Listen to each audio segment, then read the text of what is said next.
Republic day एक कहानी सुनाती हूँ। 11वीं सेंचुरी 11वीं शताब्दी में भारत में एक बहुत बड़े राजा हो गए जिनका नाम था राजा भोज। उन्हें कहीं से सम्राट विक्रमादित्य का सिंहासन मिला। सिंहासन सोने का था जिसपे 32 मूर्तियां 32 स्टैच्यूज अटैच्ड थे।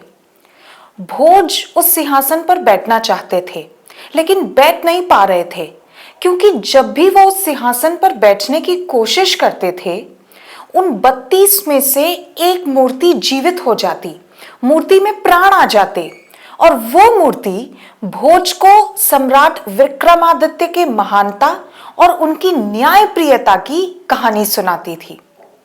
हर बार मूर्तियां अलग अलग, कहानियां अलग अलग, लेकिन हर कहानी के अंत पे हर मूर्ति भोज से एक ही प्रश्न पूछती कि भोज, ये बताओ कि क्या तुम सम्राट विक्रमादित्य के इस सिंहासन पर बैठने लायक हो?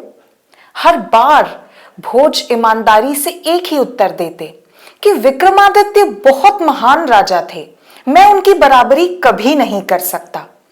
यही घटनाक्रम चलता रहा, परंतु अंत में भोज की ईमानदारी से खुश होकर मूर्तियों ने राजा भोज को सम्राट विक्रमादित्य के सिंहासन पर बैठने की अनुमति दे दी।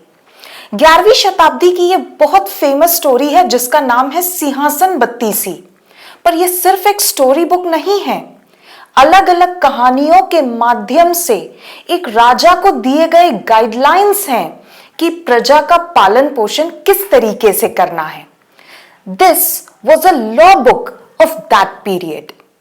क्या आप जानते हैं कि भारत का अब जो संविधान है, this is not the first law book that we have ever had. Centuries ago जब दुनिया के बहुत सारे देशों के लोगों ने पढ़ना लिखना तक नहीं सीखा था, तब भारत के राज्यों में अलग अलग राज्यों का अपना संविधान होता था। हम सभी को यही बताया गया है, हमने यही पढ़ा है that Greece is the birthplace of modern democracy। पर क्या आप जानते हैं ग्रीक रिकॉर्ड्स में यह दर्ज है कि इंडिया पहले से एक डेमोक्रेटिक कंट्री है और इन्होंने डेमोक्रेसी की प्रेरणा भारत के धर्म ग्रंथों और शास्त्रों से ली है। ग्रीक हिस्टोरियन डाइडोरस सेक्युलस ने लिखा है कि 326 BCE में भारत के नॉर्थ वेस्टर्न पार्ट्स में बहुत सारे गणतांत्रिक राज्य थे जिन्होंने अलेक्जेंडर की सेना को कड़ी टक्कर दी थी। Ancient Bharat was a democratic Bharat. Rigveda, Chandogya Upanishad, ये सभी वैदिक काल के संवैधानिक ग्रंथ हैं। महाभारत काल को गणराज काल कहा जाता है, माने the rule of public. 4th century BCE में चाणक्य ने अर्थशास्त्र लिखा था। 600 BCE में धर्मशास्त्र लिखा गया था।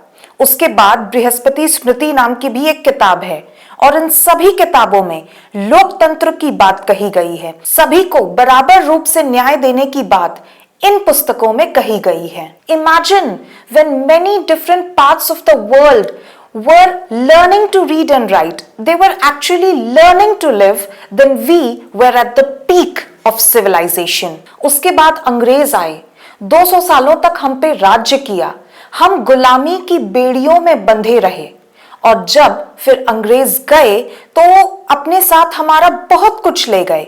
हमारी वैदिक शिक्षा पद्धति, हमारी भाईचारे की भावना, हमारे संस्कार। आर्थिक रूप से तो हम इतने बर्बाद हो गए कि सोने की चिड़िया कहाने वाला भारत दाने दाने का मोहताज हो गया। पर फिर भी हमने हिम्मत करी, हम उठे, अपने पैरों पे खड़े हुए और फिर से हमने अपना नया संविधान लिखा। The world's largest and the lengthiest handwritten constitution, जिसमें 1,45,000 शब्द हैं। इस कॉन्स्टिट्यूशन की जो ओरिजिनल कॉपी है वो प्रिंटेड नहीं है, बल्कि कैलीग्राफर प्रेम बिहारी नारायण रायजादा ने उसे अपने हाथों से लिखा है और इसको लिखने की कोई फी नहीं ली उन्होंने, बस इतिहास में अपना नाम दर्ज करवाना चाहते थे, इसलिए इतनी शर्त रख दी कि हर पन्ने पे उनका नाम और अंत में उनके दादाजी का नाम हो। इन हैंड रिटन पेजेस को फर्स्ट क्लास मोरक्को लेदर जो ब्लैक कलर का है उससे बाइंड किया गया है और उस पे गोल्ड एम्बॉसिंग की है। सुनहरे पैटर्न्स बने हुए हैं उस पे। शांति निकेतन के आर्टिस्ट्स द्वारा चित्रकारी की गई है जिसमें भारत की अलग अलग कहानियों को दर्शाया गया है। लंका से लौटते वक्त भगवान श्री रामचंद्र जी, सीता माता और लक्ष्मण जी का चित्र है इसमें। महाभारत काल का भी चित्र है जिसमें भगवान श्री कृष्ण और अर्जुन का संवाद दिखाया गया है। इंडस वैली सिविलाइजेशन का चित्र, बौद्ध धर्म के बारे बताते हुए सम्राट अशोक का चित्र, गुरु गोबिंद सिंह, झांसी की रानी और अकबर के चित्र भी इस संविधान में अंकित हैं। इन्हीं सब कारणों से प्रधानमंत्री नरेंद्र मोदी जी कहते हैं that India is the mother of all democracy. A very happy republic day to all of you. वंदे मातरम।